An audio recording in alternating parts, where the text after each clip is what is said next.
interrupt this program to bring you a special news bulletin. The Japanese have attacked Pearl Harbor, Hawaii, by air. The attack also was made on all naval and military activities. For the first time in modern history, America has been attacked by a foreign power. Over 2,400 Americans are dead, and nearly the entire U.S. naval fleet in the Pacific has been destroyed.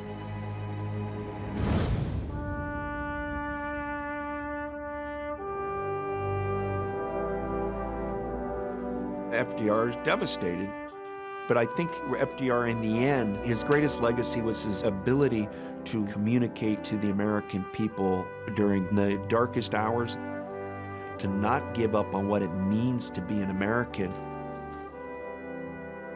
On the day after the attack, Franklin Roosevelt gives the most important speech of his life. December 7th, 1941, a date which will live in infamy. The United States of America was suddenly and deliberately attacked by naval and air forces of the Empire of Japan. With the unbounding determination of our people, we will gain the inevitable triumph, so help us God.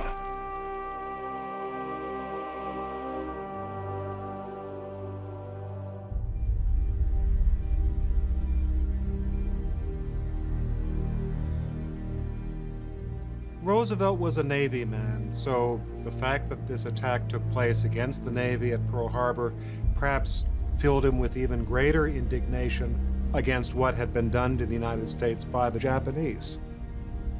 The brutalness of the attack, the surprise of the attack, the price that was paid in that attack, I think helped unify the nation in a major way. And for a president of the United States, it gives him that call to action. Within 24 hours of the attack, Roosevelt signs a declaration of war against Japan. Now it's clear this is going to be an all-out conflict. The nation rallied around FDR's leadership, and millions of Americans signed up to go to war. I was a very young boy, I think 6 years old. A guy drove up and said to my father, Jack, he said, the Japanese have bombed Pearl Harbor. My father ran upstairs, put some things together, and then next time I saw him was 3 years later. After years of avoiding conflict, the United States is heading for another war. So it begins.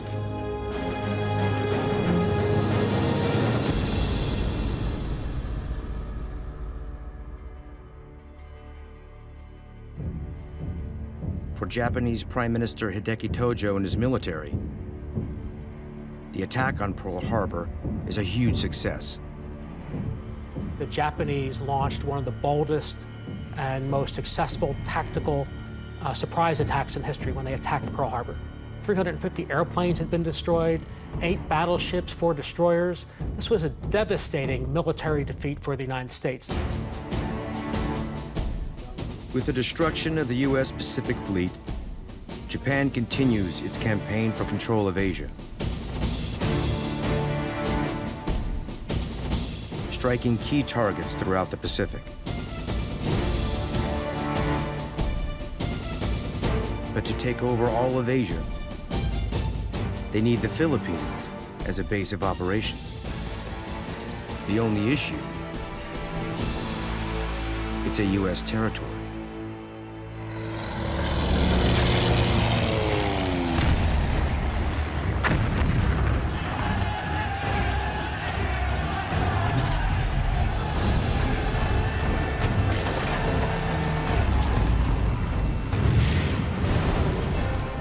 Just 10 hours after bombing Pearl Harbor, Japan launches another attack on the U.S. against the Philippines.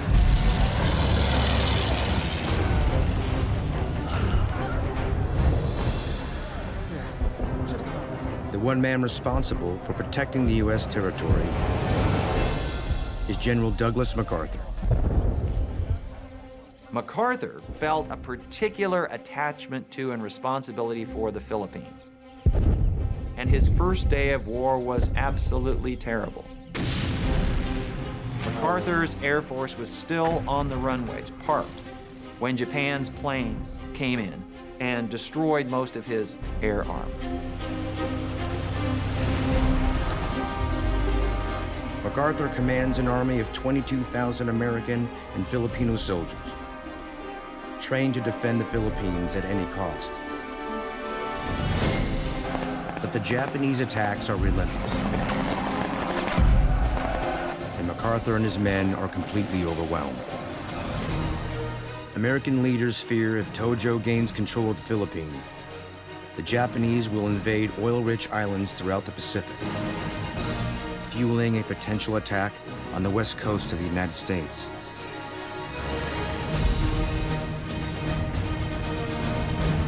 With airstrikes escalating and supplies dwindling, MacArthur's only option is to retreat.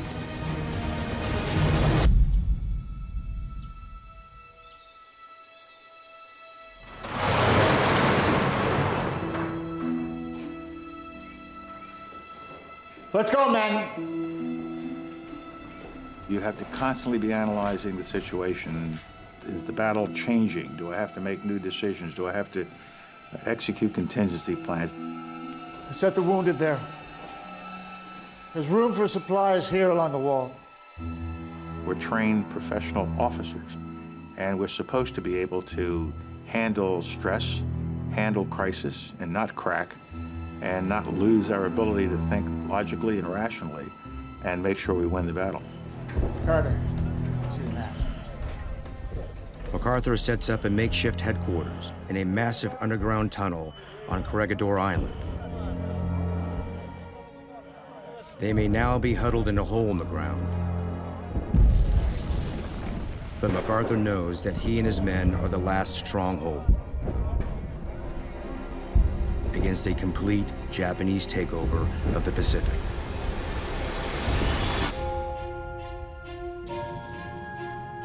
On the other side of the world, Adolf Hitler has watched the Japanese take on the United States and now sees the attack on Pearl Harbor as an opportunity to ramp up his own crusade. Since 1936, German military has marched through Europe, occupying the majority of the continent.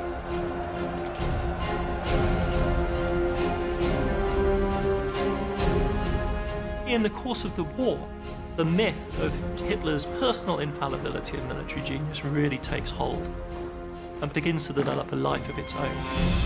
It's really good for you to come.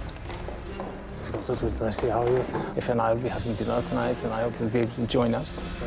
After breaking his alliance with Joseph Stalin and launching a massive attack on Russia, Hitler is certain there is no military force in the world that can take on his own.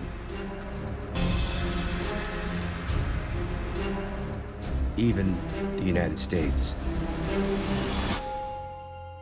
In Hitler's second book, written in 1928 but never published, he made it fairly clear that once he had conquered Europe, he would turn to America.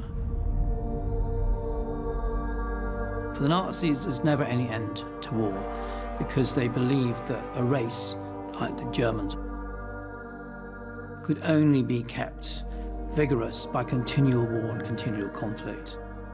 But if Hitler's going to establish world supremacy, he knows he'll have to defeat his greatest threat and one day capture the prize of the West for his own people.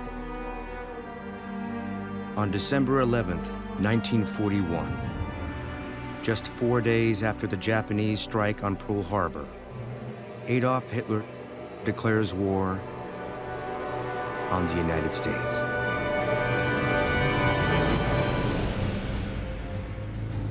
This is really a very puzzling decision. Hitler always learned the lessons of World War I, and One of the lessons of World War I is you keep America out of the battle. That's something he'd been doing all along. But by this point, he was so convinced that he was invincible. He was so convinced that he could not make mistakes, that he was the master military strategist, that he goes against his own lessons of the past. Hitler's fight has gone global, but his ultimate mission is one without borders.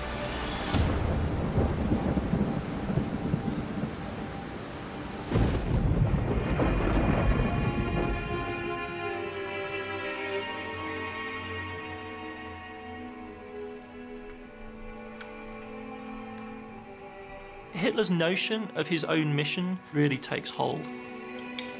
He realizes the future mission is to organize the German race so as to be able to face the challenge of its racial enemies. Since the end of the First World War, Hitler has carefully outlined his plan for the future of mankind.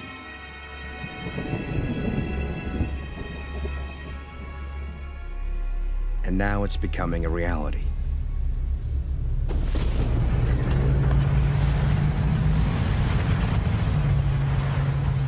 Hitler sends his secret police to round up groups of people he deems undesirable.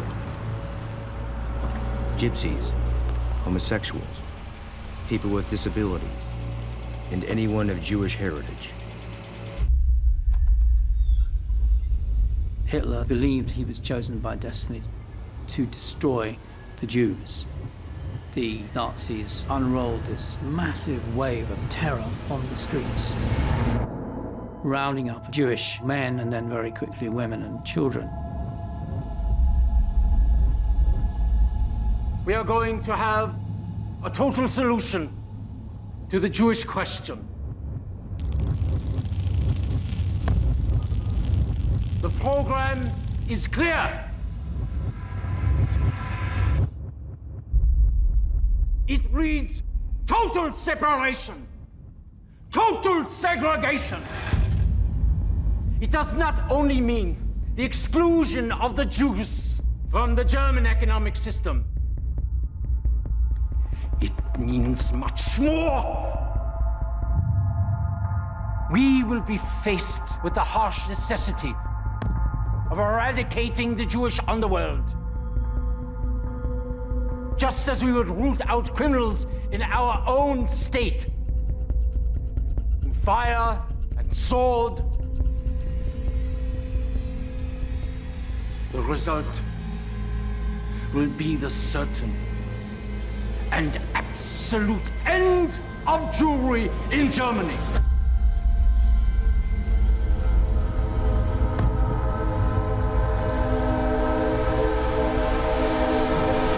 It's complete annihilation.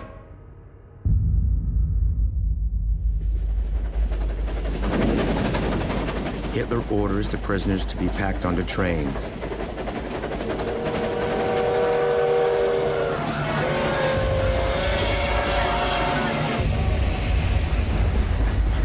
And transported to concentration camps, located miles from civilization.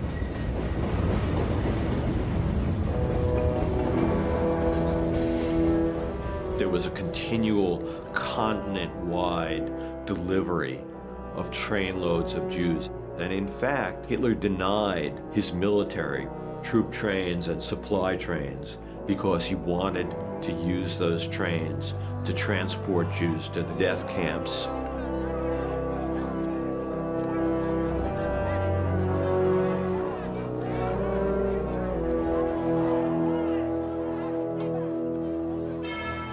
Hitler's death camps are methodically organized factories of killing. The preferred method of execution is gas.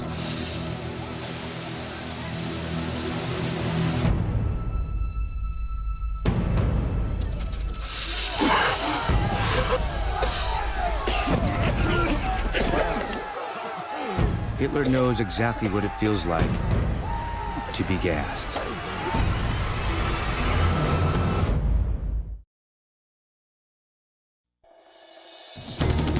America is locked in battle with two ruthless Axis powers. With Japan on a tear through Asia and Germany's recent declaration of war, the United States has no option but to go to battle against both threats.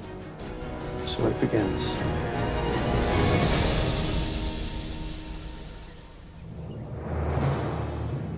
Toward the end of 1941, U.S. President Franklin Delano Roosevelt is under enormous pressure. No American president has ever faced the challenge of fighting two wars at the same time. Roosevelt saw himself dealing with the rise of Hitler in Europe and the rise of the Japanese in Asia. They're in position. Very good. He had no doubt that the United States would defeat Germany and Japan, but it was going to be a long haul, and it would cost a great deal in money and lives. With the fate of the world hanging in the balance, Roosevelt welcomes a visitor to the White House, British Prime Minister Winston Churchill. Churchill once said, the only thing worse than going to war with allies is going to war without allies. Each nation has different perspectives, different priorities, and yet we have to just face up to the reality that you can't do things alone today.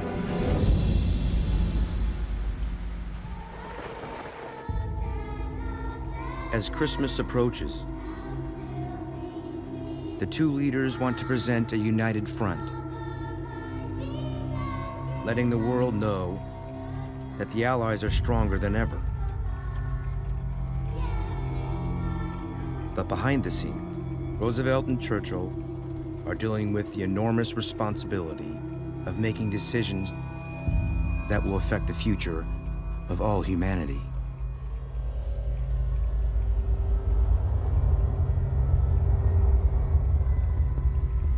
Dojo has taken Hong Kong.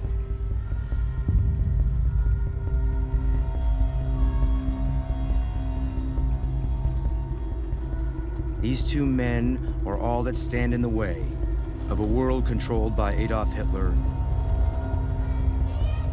and the Axis powers.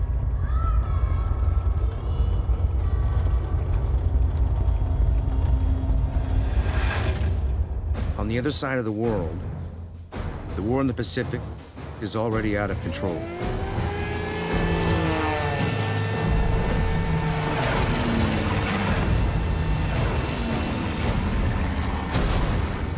After 3 months of continuous fighting in the Philippines, the Japanese are closing in on Douglas MacArthur's bunker. We're in a tight situation. We're going to get out of it. The supply line is absolutely important. General. Yes. We're alive. The last thing MacArthur wants to do is surrender the American islands. Yes, it is very important that we get the reinforcements. Yes, yes. Well, we're under siege. I need confirmation. Is everyone all right? To defend the Philippines, he's prepared to die.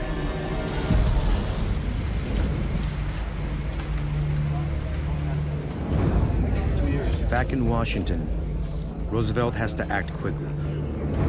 He knows losing his top general would be a demoralizing blow to the U.S. military, and an incredible moral victory that would only empower the Japanese. When can we get reinforcements to MacArthur? We can't get reinforcements to MacArthur. How much longer can he hold out? We don't have the supplies, and we don't Where's have... our naval forces right now at this moment in time? Mr. President, down in the Bataan Peninsula. How long till we can get support there? Can't hold long enough for us to get support. How long? It'll be a week. We'll get MacArthur out of there. He refuses to leave, sir. Tell him it's not a request, it's a damned order. Yes, sir.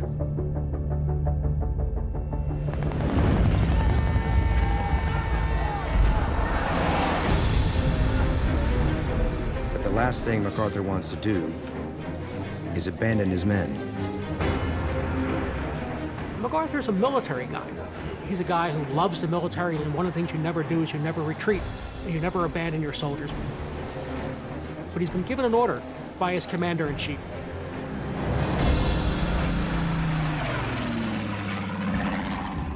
Against his own wishes, MacArthur retreats to the safety of Australia. And as soon as he's gone, his worst fears are realized. As the Japanese military overtakes the Americans and finally captures the Philippines.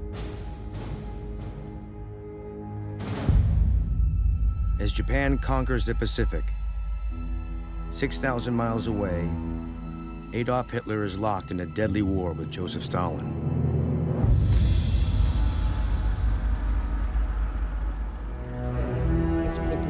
Hitler knows if he can conquer the Soviet Union, the Axis powers would then control all of Europe and Asia, ruling over 30% of the globe. Stalin and Hitler are engaged in this battle, which is as much about ego as it is about military strategy. Like a tarantula and a scorpion in a bottle, they're fighting. And they're fighting over the corpse of their own troops. Hitler's military is about to capture the Soviet capital, but with victory in sight, Hitler lets his ego take over, suddenly changing his battle plan and sending millions of troops to converge on an industrial city so important to Joseph Stalin, it bears his name, Stalingrad.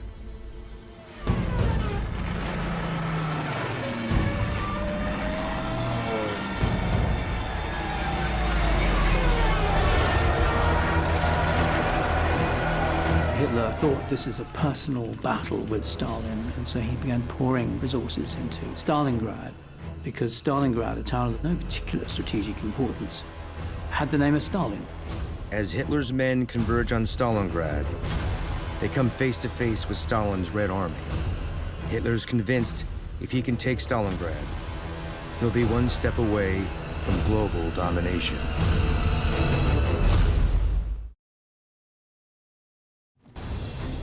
In less than 6 months, President Franklin Delano Roosevelt has watched the Japanese military devastate his naval fleet and conquer the Pacific, island by island. With Hitler on the verge of taking control of Europe, the threat of war is now closing in on the United States from both directions. And Roosevelt is increasingly desperate for anything that can turn the tide of the war.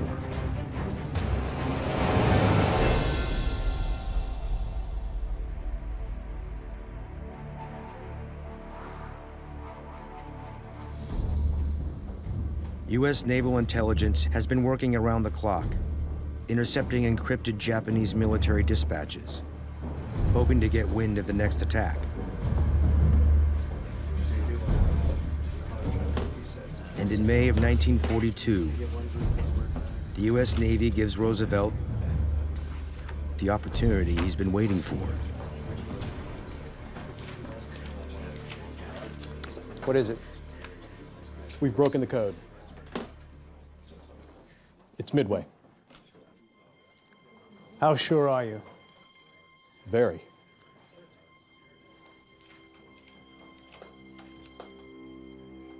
Alert the fleets.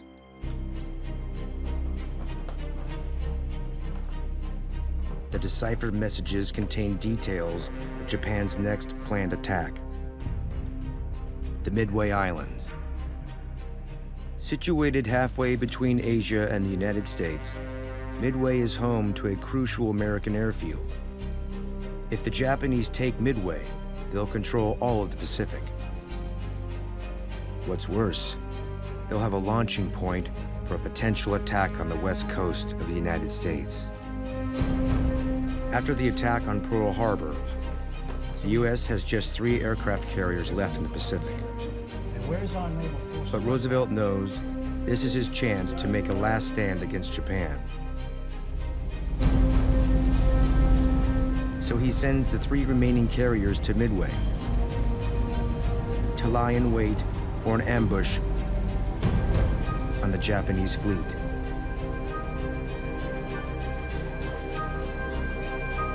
God be with us.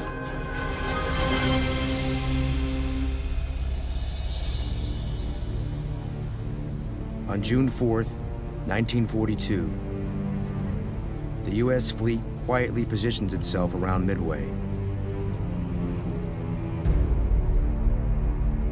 And as the Japanese Navy crests the horizon, the Americans launch their surprise attack.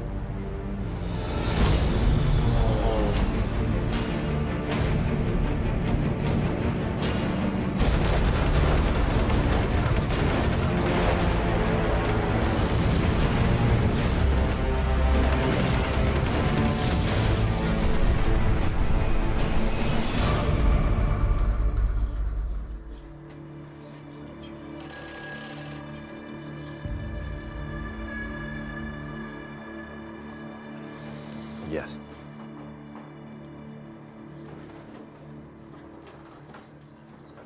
There are 4 carriers destroyed. I thought we only had 3. 4 Japanese carriers, sir.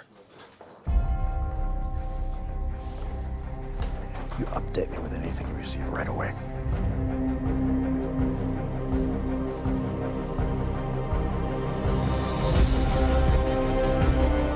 In just 6 minutes, 4 of the same Japanese aircraft carriers used in the Pearl Harbor attack are destroyed.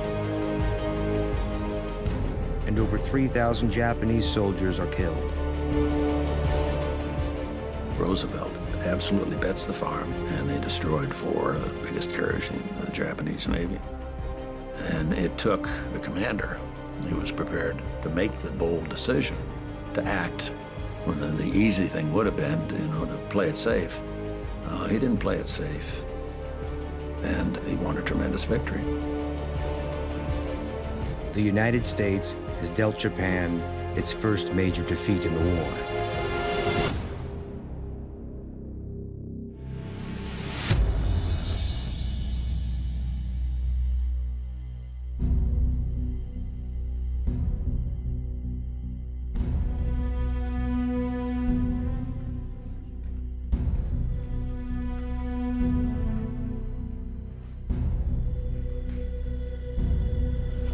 One moment, gentlemen.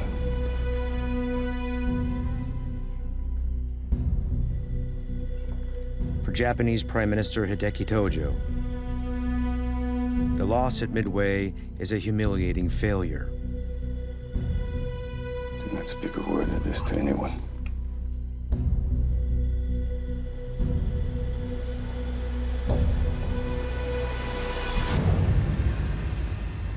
Meanwhile, in Russia, Joseph Stalin and Adolf Hitler order hundreds of thousands of their own troops into battle, waging a war of ego for the city of Stalingrad.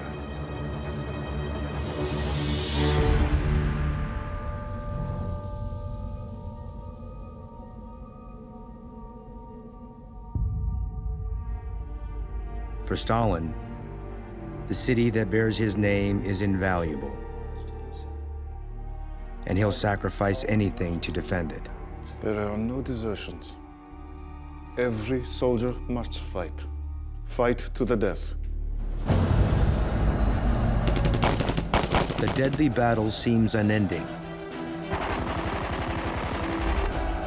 But the Soviets have a secret advantage that promises to put them one step ahead of the Germans.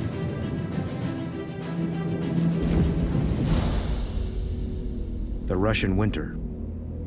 Hitler thought that he would get to Moscow before the winter, but the winter had set in and the German army was unprepared. The entire Siberian winterized troops came westward and made mincemeat out of Hitler's panzer divisions.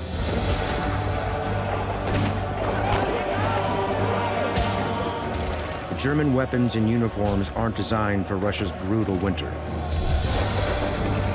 And it isn't long before Hitler's men are completely overwhelmed.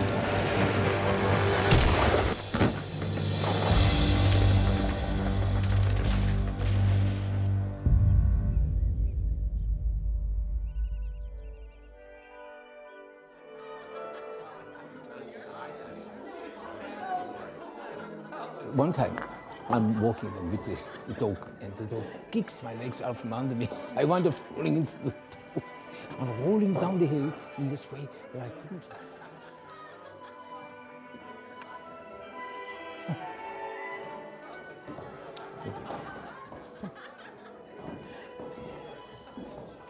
Sit.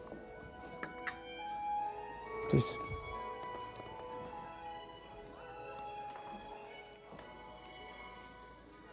The Russians have halted our advance.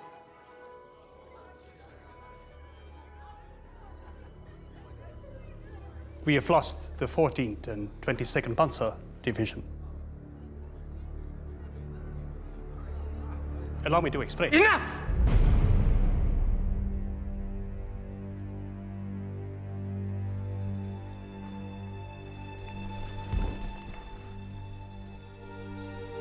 Hitler was famous for telling organizations not to retreat. He would put organizations in a place like Stalingrad, and he said, you cannot give up an inch of ground, when it was militarily illogical to do that. It just doesn't make sense to do that. Armies move up and back, and you have to be responsive to conditions. You can't understand Adolf Hitler's actions in World War II without understanding the lessons he learned from World War I. And one of the most critical lessons he learned was you never give up, that you never surrender. He was so traumatized by the German surrender in World War I that he was determined under no circumstances would he surrender in World War II. Blind to all logic, Hitler sends more troops into almost certain death.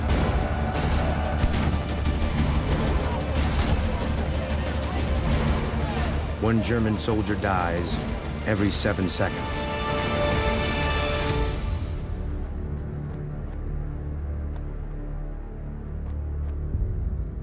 On this, our 10th anniversary, we celebrate in the sun. On February 2nd, 1943, Hitler prepares for the 10th anniversary of the founding of the Third Reich.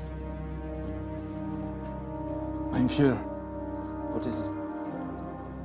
News from the 6th Army. They've been destroyed. Destroyed. How is this possible? They surrendered.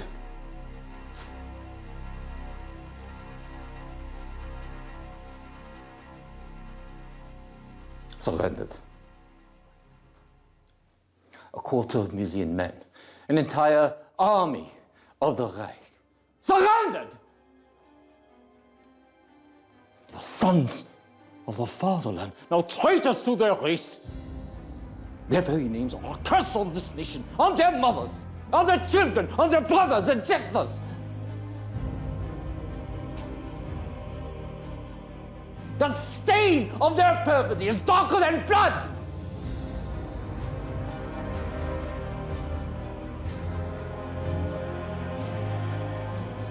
I will hear no more of this.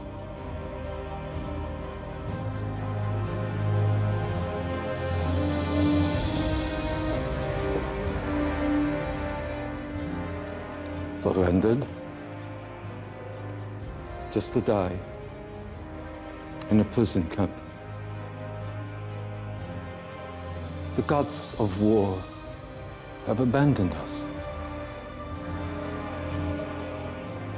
What's left of the German army is in shambles, and the man who seemed to be on the road to world domination must now watch his greatest enemy claim victory, and for the first time, face the possibility of ultimate defeat.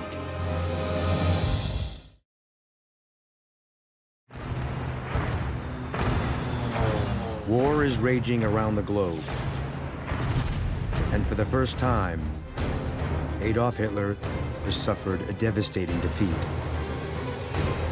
at the hands of Joseph Stalin, who now looks to be unstoppable.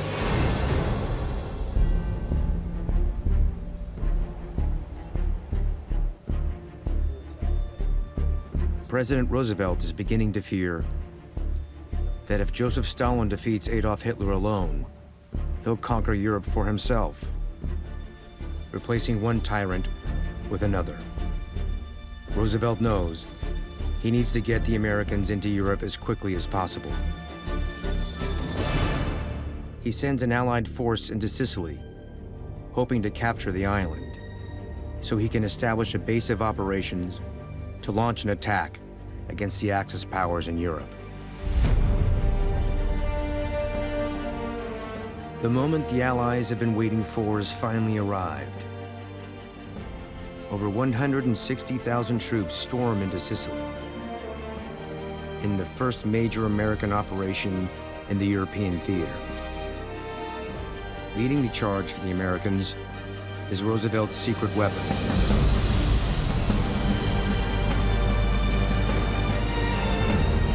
A man who's waited 25 years for this moment.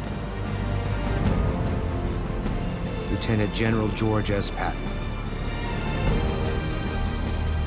Leaders like George Patton, around whom an aura begins to grow, have extraordinary power. For one, they inspire their own side. There's a sense that when you are working for Patton, we are going to do things faster and better, and we're going to win. I work for a winner. In the years since he commanded America's first ever tank brigade in the First World War, Patton has personally dedicated himself to building up the U.S. Tank Division, from just a few dozen tanks to over 88,000.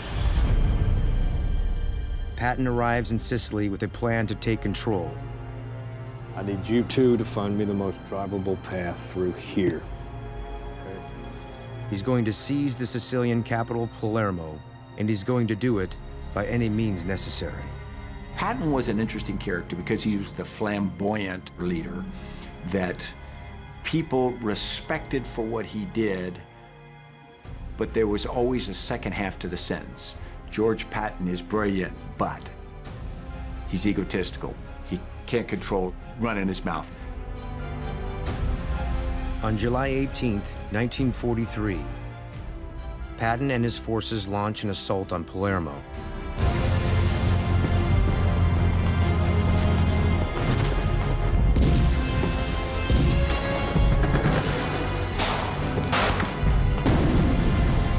Sweeping around the enemy and capturing the city in just 72 hours.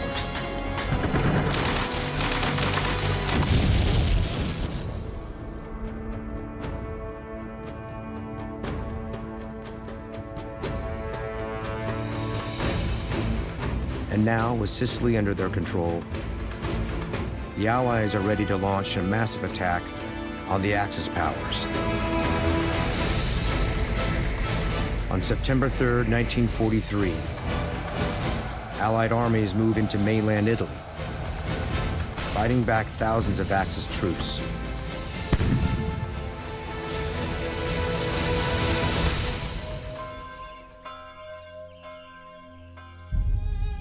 As the Allies take Italy, city by city, Benito Mussolini is forced to watch his beloved empire begin to crumble. Before long, Mussolini is summoned for an emergency meeting with his closest ally.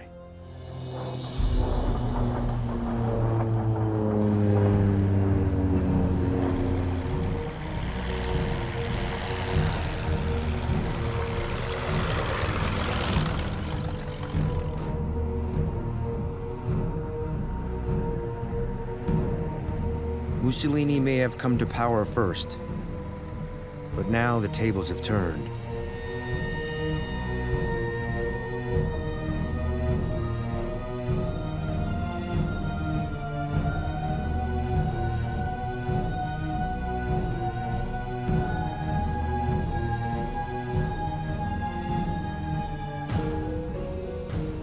What you're doing to us now is you are causing us to have such problems and be the type of ally who can be of some use to us. And why do we have this relationship? Germany has given you everything. We have given you all that you have needed. We have given you artillery when you needed artillery. We gave you men. We gave our treasure, our blood. And now you come to me and you say no. We have spent enough time talking over these inane suggestions of yours about how to carry on this war, you will stop.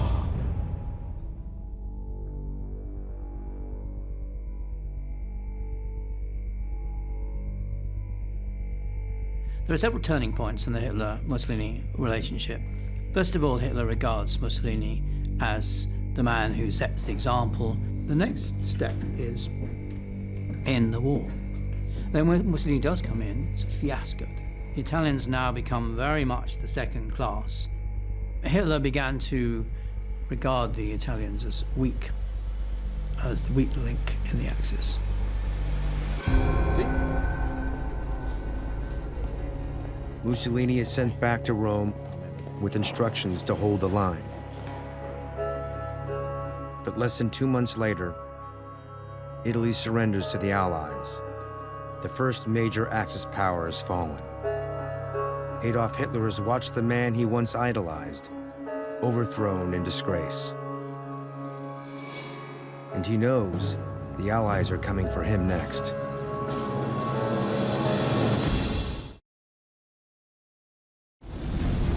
The tide of the World War is turning as the Allies, led by Patton, take down Italy.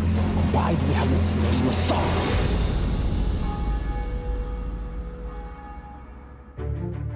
During the campaign, Patton conquered Italy in just 6 weeks, but his army suffered 6,000 killed and 16,000 wounded. But Patton knows the job's not done, and he needs every man he can get back on the battlefield.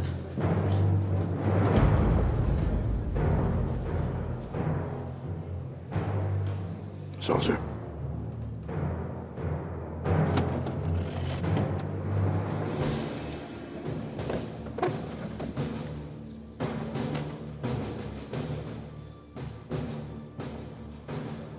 Why are you here, son? Because you look healthy enough to me right now. You seem capable enough for fighting to me. In our own day, we know of the difficulty of battle and post-traumatic stress. But in the 1940s, these were not terms that were commonly used. And for Patton, if someone had battle fatigue, it was simply you were being a coward. Look at me, son. You might get shot and killed.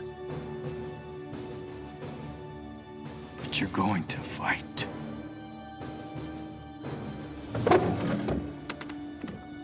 Please don't send me back. You coward.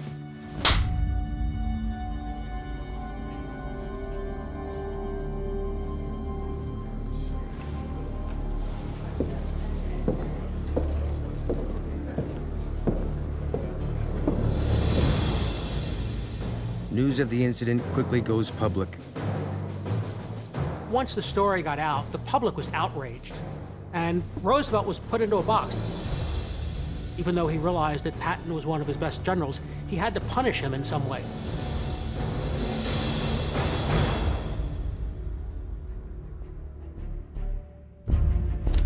Roosevelt has no choice but to pull Patton from active duty. With war still raging on 2 fronts, Roosevelt believes the Allies may need a new strategy. He reaches out to Winston Churchill, Yes. convincing him they need to team up with an unlikely partner, Joseph Stalin. Roosevelt and Churchill know that Stalin is a brutal tyrant who shares more in common with Hitler than with them. But they come to the realization that the enemy of their enemy needs to be their friend. If the Allies are going to win this war, they need Stalin on their side.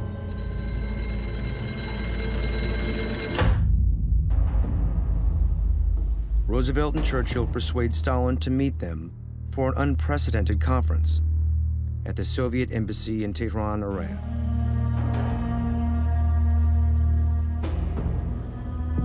This is the first meeting of the 3 Allied leaders, and they each come with their own agenda. Stalin is clearly in the strongest position.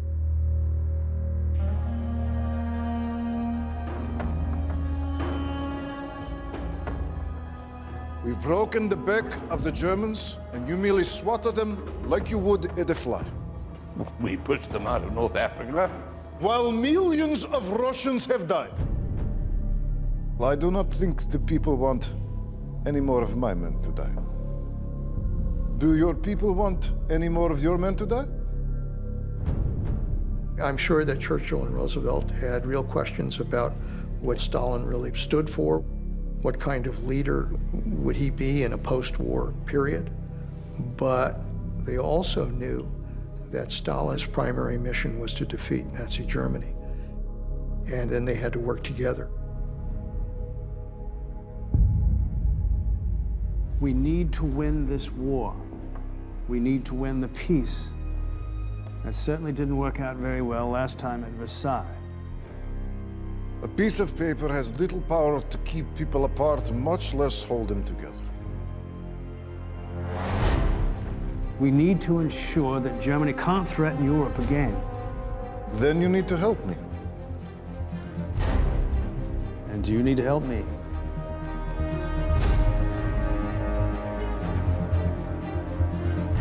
Now let's talk about Japan. I will help you with Japan if you help me with Hitler. If there is no invasion, then I cannot help you with Japan.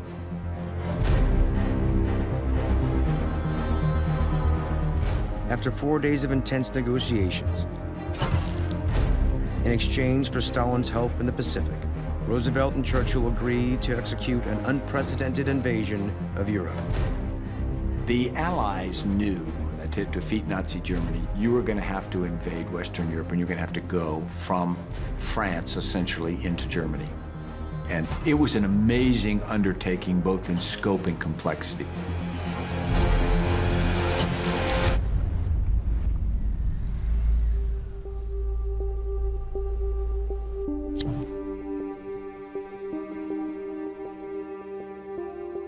Winston Churchill knows that the strategy could be the turning point in the war. But still, he has grave concerns. Churchill's ordered an ambitious operation like this before. 4 ships sunk. Another burning. The invasion of Gallipoli in the First World War. A disastrous amphibious assault that left tens of thousands of British troops dead. Churchill fears that the Allies are heading for another Gallipoli. If the mission is going to be successful, this time they'll need to be smarter. Gallipoli cast a long shadow. It haunted Churchill. But that capacity to take risk, to think big, to think on a global scale, became one of his great strengths. My biggest worry is that Hitler now knows we're coming. While preparations for the invasion of France continues, Churchill oversees the creation of a secret plan that will put the Allies one step ahead of Adolf Hitler. So what we need is the right lies to deceive him. It's called Operation Fortitude. The success of the mission will rely on one man, whose military career seemed to be over. General George S. Patton. After being pulled from active duty, Patton has been forced to watch the planning of one of the largest invasions in history from the sidelines. If you put yourself in Patton's position, they're about to invade the center of Europe. They're about to go at the guts of Nazi Germany. To think he's not going to be involved in that had to have been just excruciatingly painful for Patton, because he knows he's a war soldier. This is his moment, and if he's not in it, it's going to just be torture. But Operation Fortitude has a special place for Patton.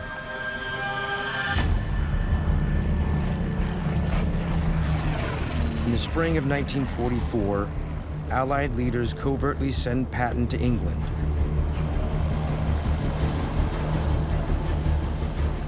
Along with 250,000 men and what appears to be thousands of tanks and fighter planes. But Patton's not going to lead an invasion, and his army isn't what it seems.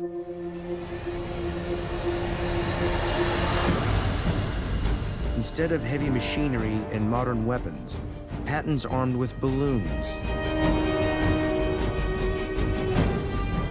Roosevelt and Churchill used Patton as a deception. They actually have Hollywood people help them create what is essentially a phony army. There's phony tanks that are actually nothing but balloons. There's barracks. It appears that there are hundreds of thousands of Allied troops assembled across the Channel from France.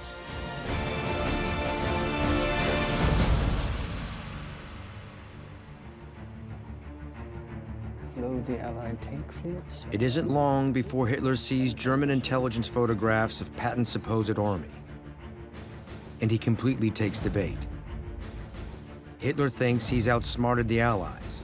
He refuses to believe that Patton has been sidelined just for slapping a soldier. Patton. Here are the 3 major ports suitable for an operation of this size. The only other viable landing is further south. Well, the real invasion will be here, at Pas-de-Calais, with Patton. Hitler knows that Patton is one of Roosevelt's best generals. The general who is bold and audacious. So in all likelihood, Patton is going to be leading the attack. Hitler's convinced the legendary general is preparing to invade the French mainland at Pas-de-Calais, a major port city in northern France, mere miles across the English Channel from where Patton's forces are gathering.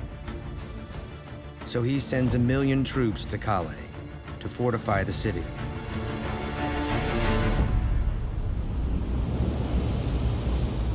On June 6, 1944, the day that will come to be known as D-Day finally arrives.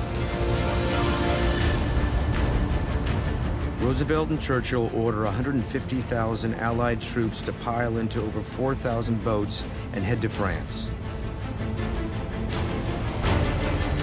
In the largest amphibious invasion ever attempted.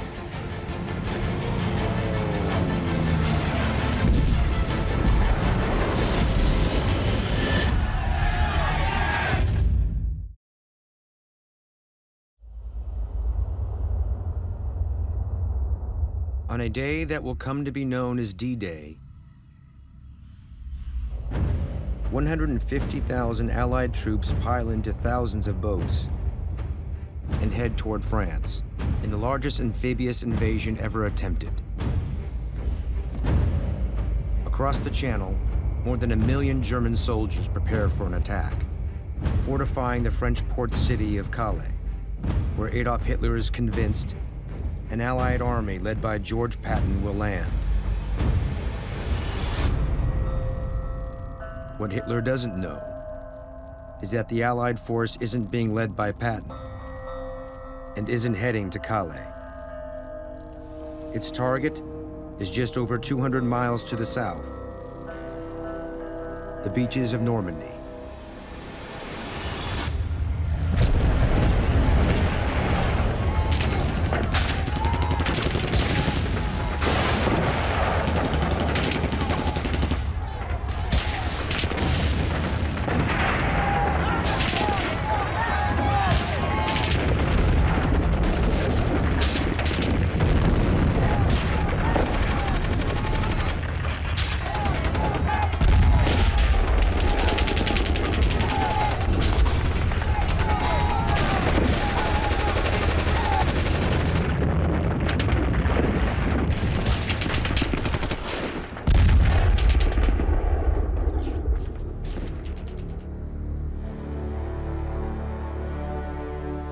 After a brutal fight, the Allied forces capture the beaches.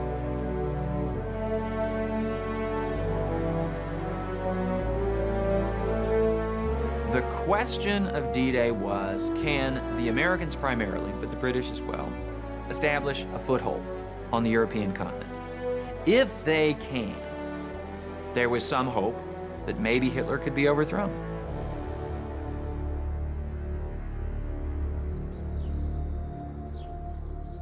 As Allied troops push into Normandy, Adolf Hitler is notified of the invasion. But he refuses to reroute his troops stationed in Calais. With Patton still in England, Hitler is convinced that the attack at Normandy is just a diversion, and that a much larger Allied assault is still on the way. Hitler is so out of touch. He's so consumed with his own brilliance that even after it becomes obvious that the Allies are attacking in Normandy, he spends some 72 hours refusing to accept the reports. While Hitler waits for an invasion that will never come.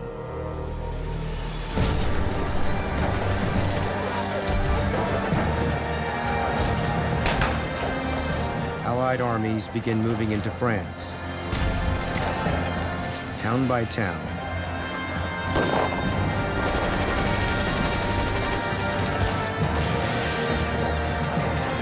Pushing back against the German forces and liberating thousands of citizens throughout the country.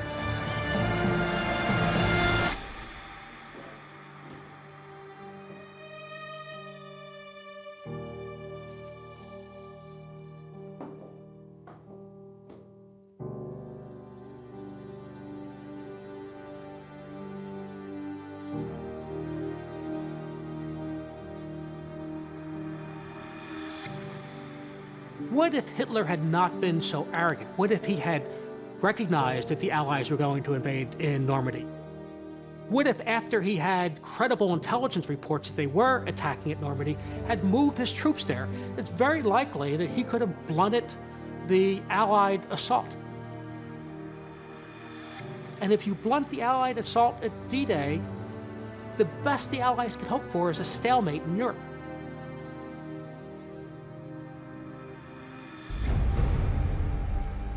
With the help of Patton's decoy army, the Normandy landings are an incredible success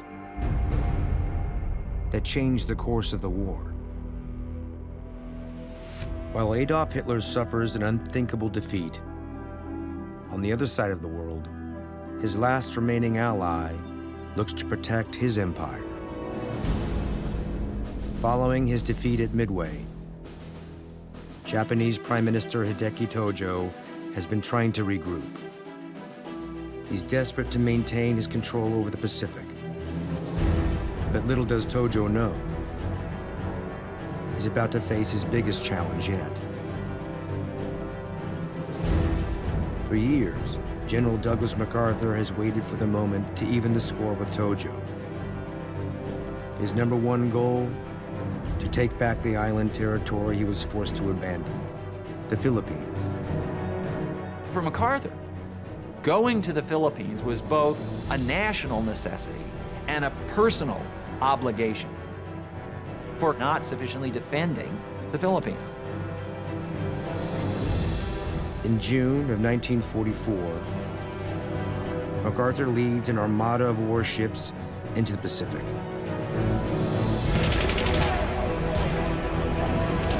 For 5 bloody months, he and his troops take on the Japanese military, fighting island by island, by land and by sea, until MacArthur is finally able to fulfill his promise and liberate the Philippines.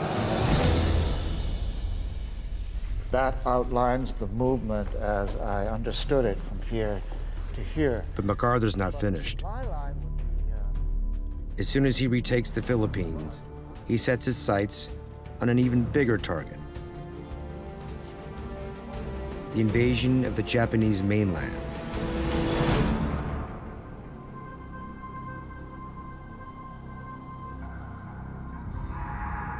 In Tokyo, Prime Minister Hideki Tojo has faced a series of humiliating defeats.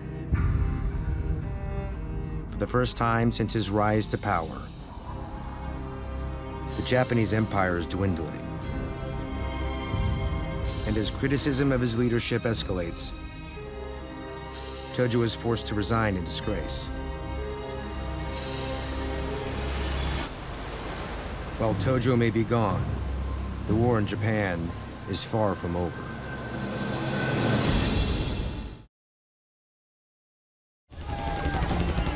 The World War takes a turn in the Allies' favor after the successful D-Day invasion. The Allies continue to gain ground in Europe, but Adolf Hitler refuses to surrender.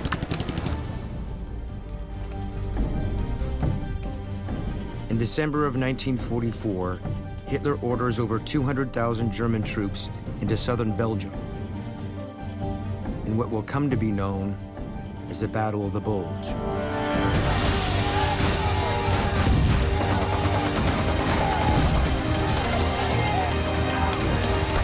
Hitler's sneak attack takes the Allies completely off guard.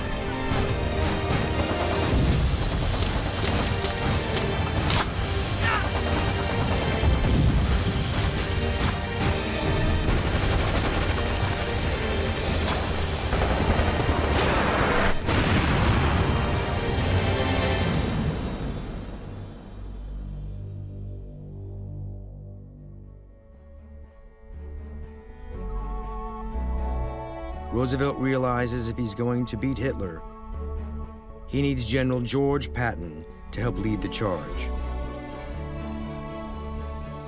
So he makes the bold decision to return him to action. Do it. Sometimes you have to keep somebody like a George Patton around, even when every instinct tells you, get rid of this guy. But the bottom line was that he was a great tactician on the battlefield. After a year on the sidelines, Patton is back where he belongs, right on the front lines, leading the charge into battle. On December 16th, 1944, Patton and the Allies come face to face with Hitler's army.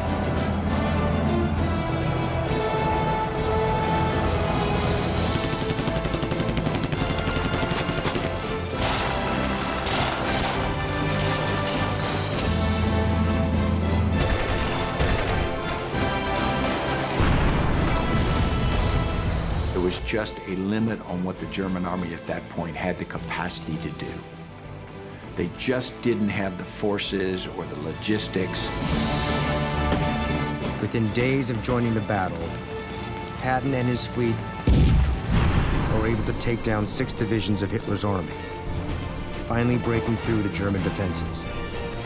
Hitler's troops are left with no other option but to retreat back into Germany.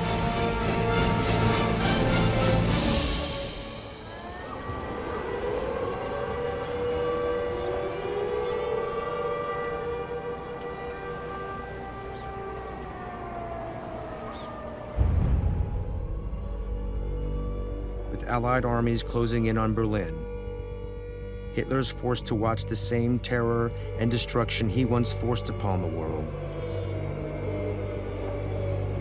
now inflicted on his own city. In the last phase of the war, the air raids on Berlin were becoming extremely destructive. The Soviet army was moving through the center of Berlin. Mein Führer, it's time.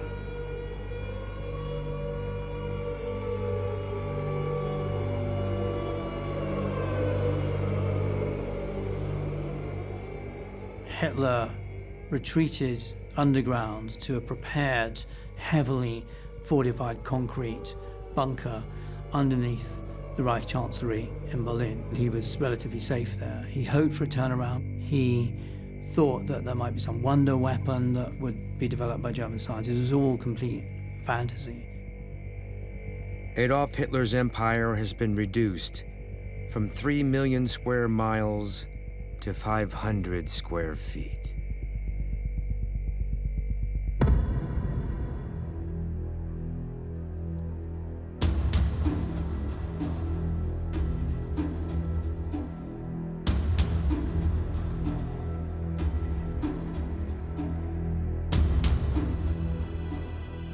As Patton and his troops advance into Germany, they arrive at a series of large factory-like buildings, surrounded by empty fields, in the middle of nowhere. First squad, move up.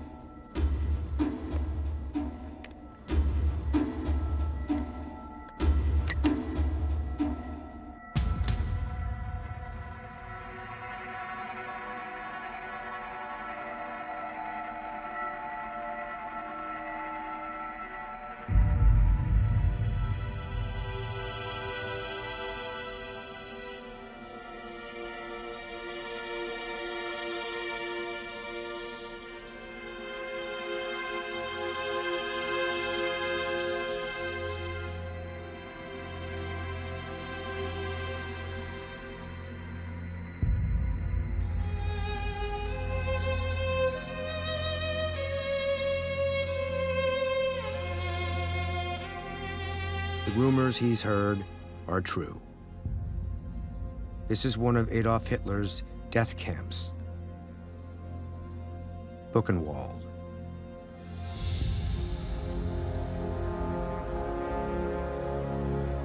Patton finds 20,000 emaciated survivors, suffering from starvation, disease, and torture. Thousands of corpses line the grounds, killed during one of the worst genocides the world has ever seen. A systematic mass extermination program Hitler calls the final solution. The camp Patton liberates is just one of 20,000 detention and killing facilities built by Hitler. In all, the Holocaust kills 11 million people. 6 million are Jewish. My wife's mother was in Auschwitz and Dachau. She was liberated from Dachau by the US Army. I had a press secretary, and his father had been part of the group that had liberated my mother-in-law. These soldiers and everyone else who did that saved the world from Nazism and fascism.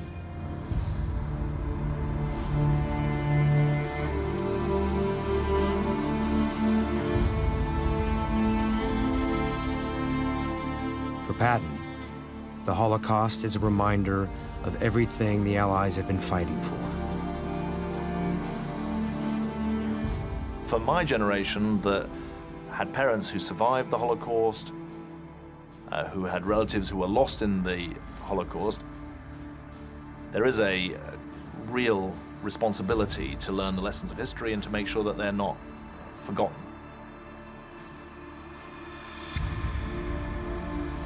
Shaken by what he sees, Patton and his troops round up as many Germans as they can.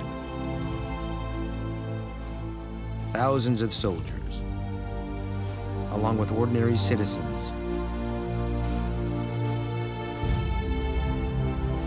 forcing them to bear witness to Hitler's atrocities. Patton's decision to confront the perpetrators of injustice and slaughter with the actuality of what they did. If you can't see the consequences of your actions, you're less likely to understand the significance of them. When people perpetrate war crimes, the most important thing is that they're held accountable for them. Because if they're not held accountable, then I'm afraid it's an encouragement to others to violate the most basic norms as well. Patton knows there's only one way to stop the genocide: win the war.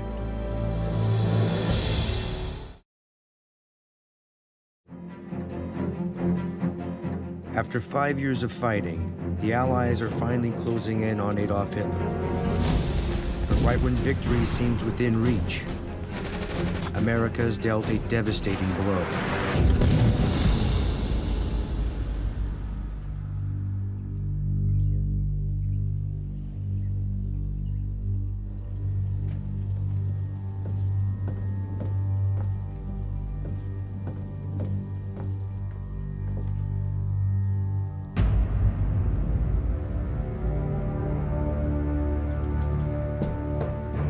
On April 12, 1945, President Franklin Delano Roosevelt dies of a sudden stroke.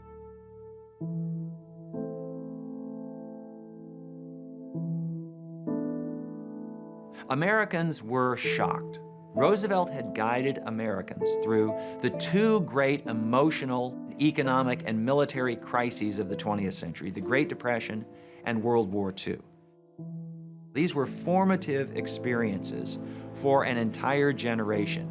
And when Roosevelt died, many thousands of Americans felt as though they had lost a member of their family.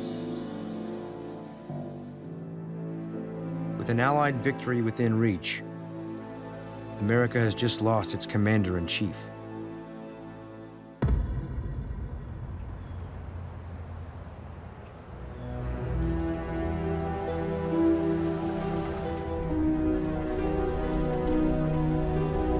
Vice President Harry Truman is immediately summoned to the White House.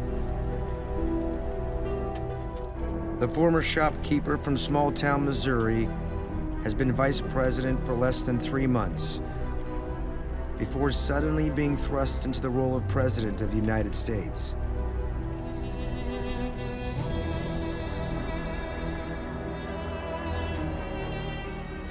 And now, it's up to Truman to put an end to 30 years of the deadliest fighting the world has ever seen.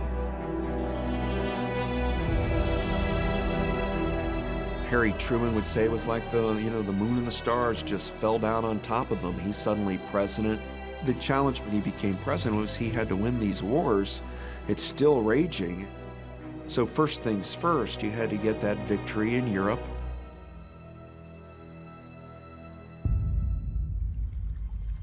As a new leader comes to power in America, in Italy, the old guard is crumbled. Benito Mussolini has been hiding out in northern Italy, but he plans an escape to Spain.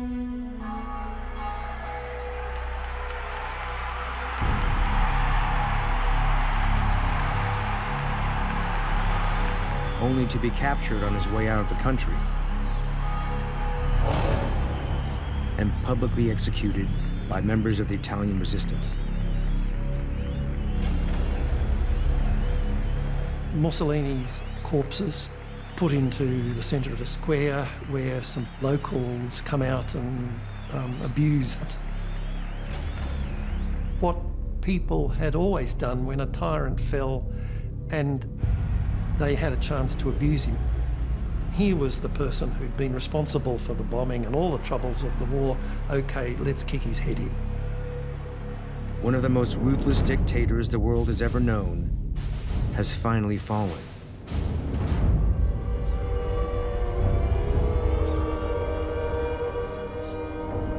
Just 2 days later, while hiding in his bunker in Berlin, Adolf Hitler learns of Mussolini's brutal execution. The Soviet army was moving through the center of Berlin towards the bunker. Hitler did not want to suffer the same fate as Mussolini. Hitler was not going to have that happen to him. But Adolf Hitler long ago vowed to never see Germany surrender again.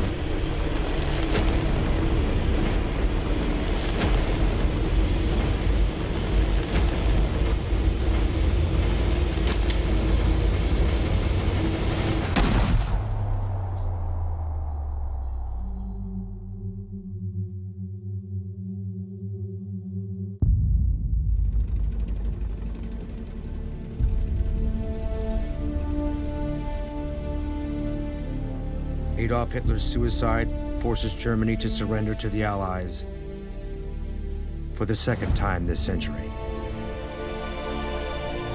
Within less than 1 month, Franklin Roosevelt, Benito Mussolini, and Adolf Hitler have died.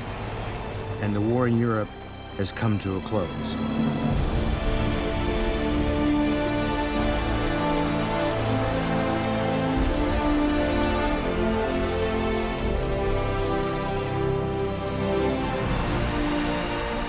The war ends in Europe. And of course, for Europeans, that's the end of the war. For the United States, it's not. The United States still has another war to win.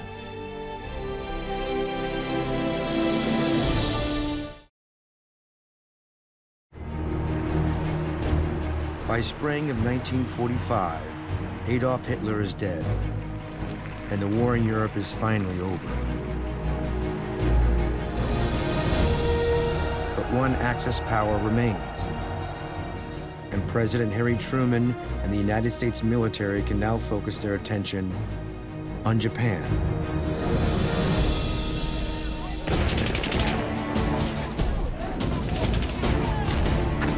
For 3 years, the United States has engaged in a devastating fight with the Japanese military.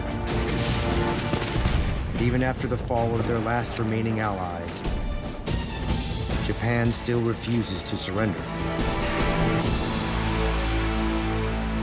And as they grow increasingly desperate, they begin bombarding the Allies with devastating kamikaze attacks.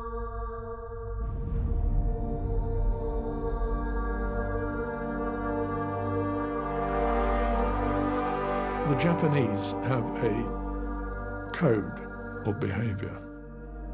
One of those parts is that no surrender.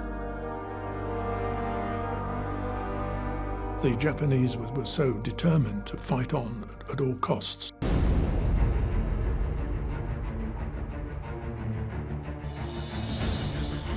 General Douglas MacArthur knows the Japanese military will be a fearsome enemy to beat. He's convinced that the only way to defeat the last Axis power is with what could be the largest military operation in history, an assault that would dwarf even the size of D-Day, a daring amphibious invasion of the Japanese mainland.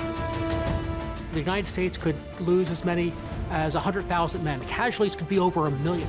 But MacArthur believes this is the proper thing to do, even though it would be costly. But MacArthur is not the only one with plans for a conquest of Japan.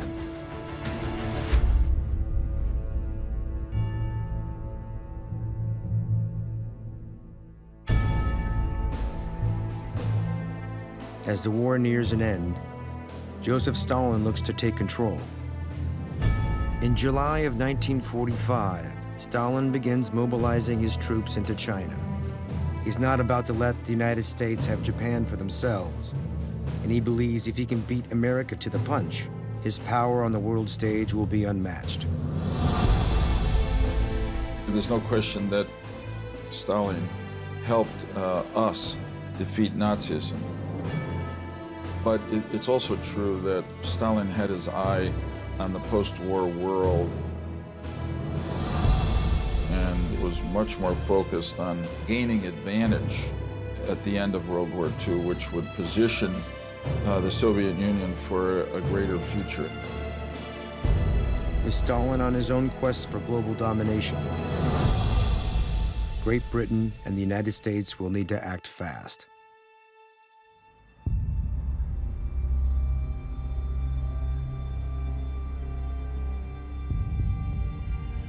From the beginning, Winston Churchill has seen Stalin as a threat almost as great as Hitler. But before he can neutralize Stalin and end the war on his own terms, he receives some shocking news. On July 26, 1945, Winston Churchill is unexpectedly voted out of office. Churchill was proved right about the Nazis, and that's what transformed him to a great wartime leader. And it was in war that he proved his leadership credentials. Interestingly enough, the British people then didn't trust him to win the peace.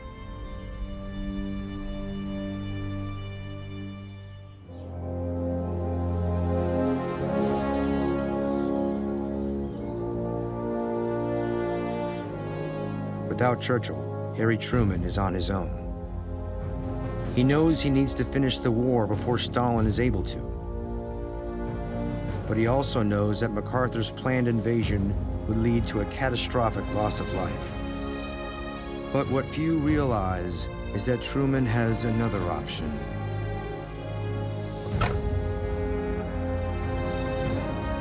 It's a go.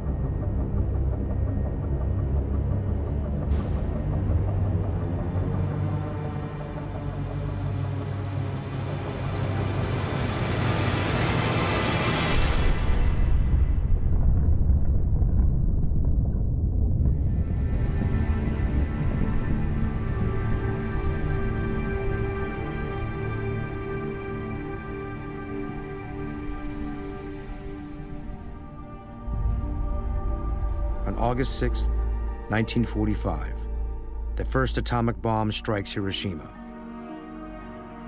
In an instant, over 80,000 Japanese civilians are dead.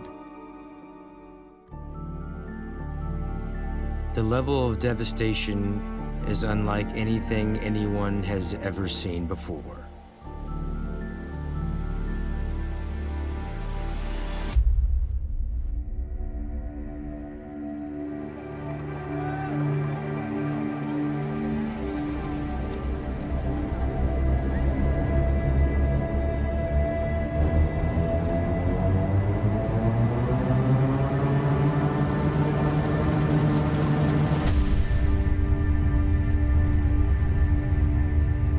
Just 3 days later, a second atomic strike hits Nagasaki.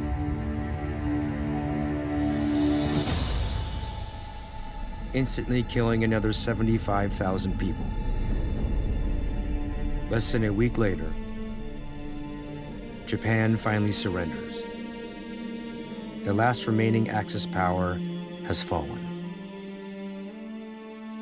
It's easy to criticize Truman's decision to drop the bomb, but tell that to the million mothers who might have lost their sons. War is no fun thing. It's a terrible thing. But the fact that those two bombs were dropped, I think, guaranteed that we'll never see an atomic bomb again dropped on anyone. It's existentially not possible. And I know, I was in charge of 28,000 of them.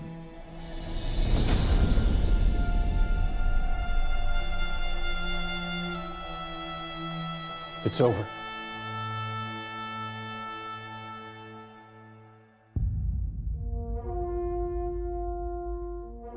Though difficult and controversial,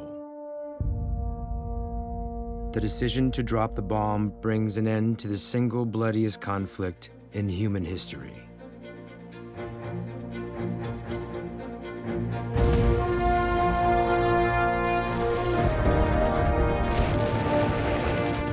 In the 31 years between 1914 and 1945, over 100 million people were killed in the deadliest fighting the world has ever seen.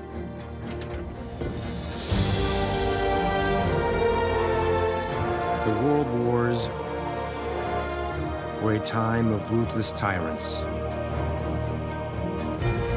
but also legendary heroes. An era when a single generation of men determined the fate of all mankind. History tells us that people are capable of evil, and unless good people are willing to fight people capable of evil, evil will triumph. Someone who is willing to take the risks that are involved with military action is a hero as far as I'm concerned. I mean, my toughest job was to write notes of condolence to the families who had lost loved ones.